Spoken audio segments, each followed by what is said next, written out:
It was an 0-2 weekend for your Portland Trail Blazers. They played in Detroit on Friday night. Detroit basketball. And it didn't go well. Well, I mean, that was a competitive game, at least. They were leading in the second half. Down to the last minute. Yeah. They ended up, Cade Cunningham happened He late. was great. Hit a couple of big shots late. Helps to have a guy like that. Although Denny Avdia is having an awesome season. And Detroit's having a really good year. They are, I think, 18-5, or we're 18-5. They're the one seed in the East? One seed in the East, man. They've been awesome all year. Avdia, again, nearly had a triple-double, 35 points, 9 rebounds, and 7 assists. Chris Murray had some just horrendous defensive plays down the stretch of that game.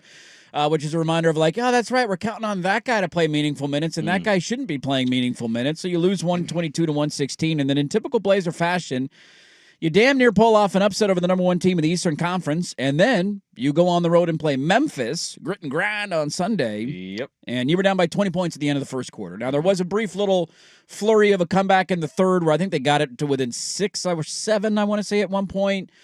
They flirted with it, and then ultimately you look up and you're like, wait, now we're back down by 11. Yeah. And they go 0-2 over the weekend and now have until Thursday off. Where are we at on the Blazers weekend? I go a little further than the weekend. When is Drew Holiday coming back? They are 3-7 in their last 10. Yeah. Is that how many games he's missed now? Has he missed 10 or has it been longer than that? I'd have to go back to exactly the last game he played. Sounds about right. It's probably been around that. But I'm just giving you the last 10, and this is the tough thing of this. Like, Denny's playing great. Denny had an okay game for himself yesterday. Not as normal, at least what we've seen of him, right? He had a little bit of but he still ends up having an impact. Jeremy Grant's your leading scorer.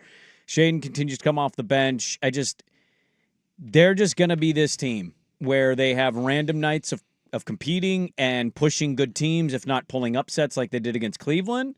But for the most part, they're not good enough, and they're going to fall short. And I know what New Orleans is this year. They're not very good. You come back for a little bit of a home stretch with Golden State, Sacramento twice, Detroit again, so your Detroit series will be done for the season. And then Orlando, the flailing Clippers, and then Boston, who's not playing terribly, coming. It's not the easiest of December schedules for you, and then you end the year at Oklahoma City on literally New Year's Eve. So I just don't know when Drew's coming back. We've had no update on that whatsoever, unless I've missed something over the weekend. I have not seen an update, no. And we know it's a calf strain, and we know how they want to treat calf strains for especially aging players.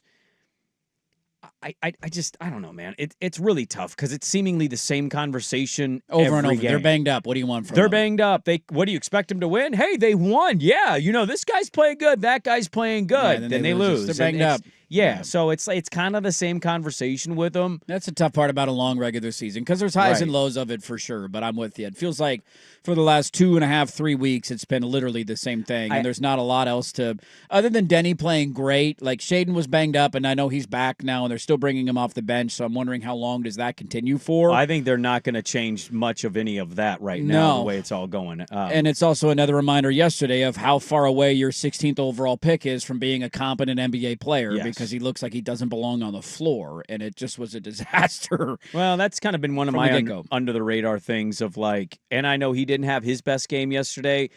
The choice to take Young Hansen over Cedric Coward when you already had a second-year center, I'm keeping an eye on that the first couple seasons of their careers because that has potential to really wreck a little bit of what you're trying to build here. He fits exactly the profile player Cedric Coward does of what you're trying to do. Yeah. What has Joe Cronin really prioritized here? Size, athleticism, length, defense, switchability, shooting. shooting. What are we lacking? We're lacking shooting. Like that would help. He literally fits the profile, and you chose a backup Chinese center who doesn't appear to be ready to play NBA basketball. He played in the remix game, and then they flew him out to the road trip. So I saw the highlights of the remix game. To me, it's more about can Denny continue to have stellar runs? Because if he can, he's going to give you that shot to compete, if not win outright games. You're tied with the Mavericks in the play-in spot, and you're 10th. You very well could fall below that, and you're only a game above Utah. What's the update on Kyrie in Dallas?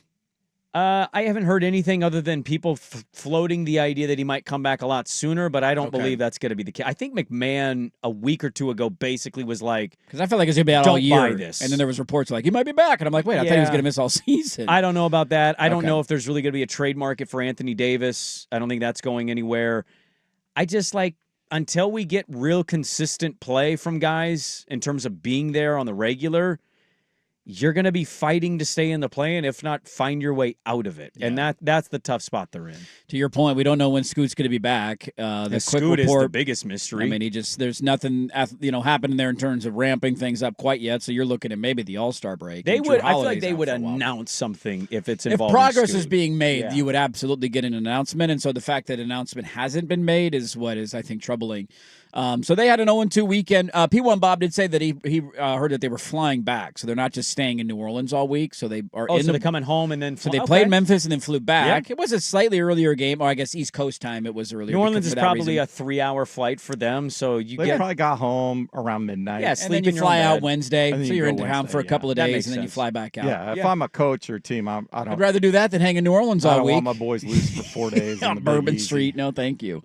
So they're off until Thursday. 0-2 weekend for them. We'll dive back into them later on